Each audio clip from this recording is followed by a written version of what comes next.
Hello students, paper first भारतीय दर्शन।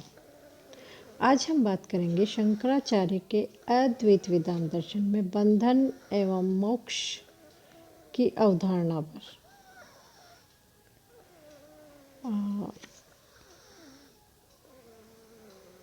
तथा शंकर मोक्ष प्राप्ति हेतु कौन कौन से साधन स्वीकार करते हैं। शंकर अविद्या को बंधन का मूल कारण स्वीकार करते हैं। परिणामतः जीव जन्म मृत्यु के चक्र में विचरण करता हुआ विभिन्न दुखों का सामना करता है।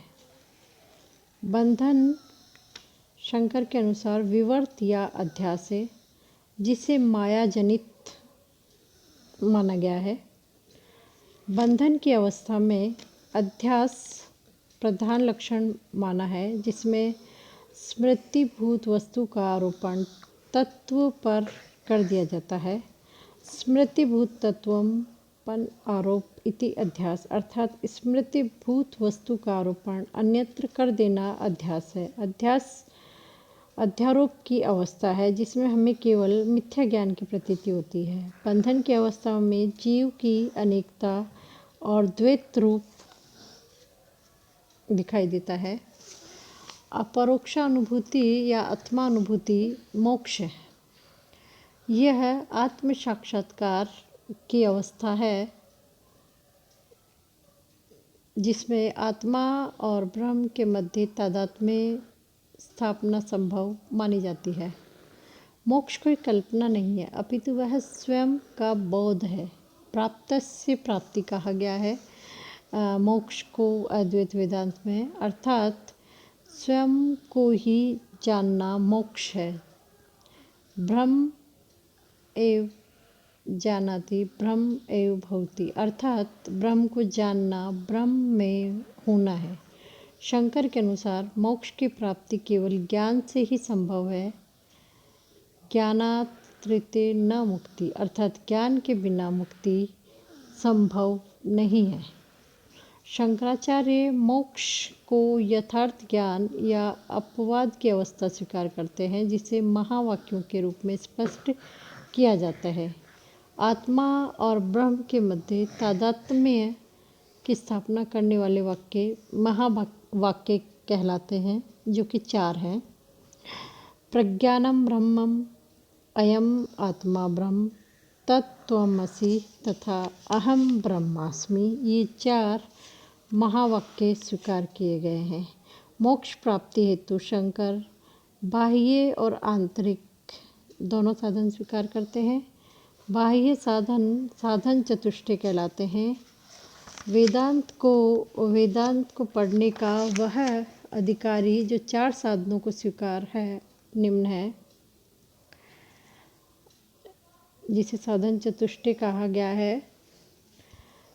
नित्य अनित्य वस्तु विवेक, एवं उत्तराद भोग वैराग्य, षडादि संपत्ति और चौथा मुमुक्षुत्व। नित्य अनित्य वस्तु विवेक, अर्थात क्या नित्य है और क्या अनित्य है, अथवा सत्य असत के मध्य का भेद का सामर्थ्य नित्य अनित्य वस्तु विवेक है। यहाँ उत्तराद भोग वैराग्य, जिसका तात्पर्य व्यवहारिक व पारलौकिक दोनों के प्रति भोग के संदर्भ में वैराग्य को ग्रहण करना। संपत्ति ये 6 प्रकार की है। शम यानी मन का नियंत्रण, दम यानी शरीर का नियंत्रण अर्थात इंद्रियों पर नियंत्रण, तितिक्षा यानी सभी परिस्थितियों में समान रहना, उपरति अर्थात इंद्रियों को उनके विषयों से हटाना, समाधान अर्थात सभी को मन पर केंद्रीभूत करना, श्रद्धा अर्थात गुरु के कथनों पर आस्था और विश्वास रखना। चौथा है मुमुक्षुत्व।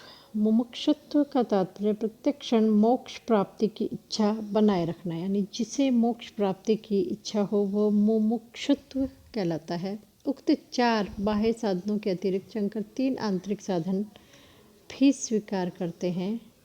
श्रवण, अर्थात गुरु के कथन वाक्यों को सुनना, मनन यानी उन पर चिंतन मनन करना, निधिध्यासन अर्थात अंत में उन्हीं में ध्यानस्थ हो जाना। शंकर मुक्ति के दो प्रकार स्वीकार करते हैं, जीवन मुक्ति और विदेह मुक्ति। जीवन मुक्ति की अवस्था में तादात्म्य के संबंध को स्वीकार करते हैं।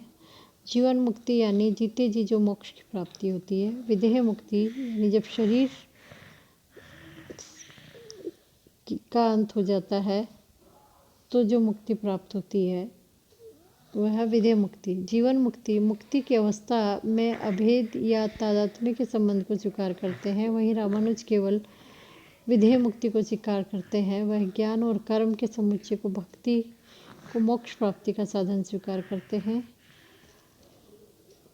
शंकर ने मोक्ष को प्राप्तस्य प्राप्ति कहा है, अर्थात जो पूर्व में ही प्राप्त है। धन्यवाद।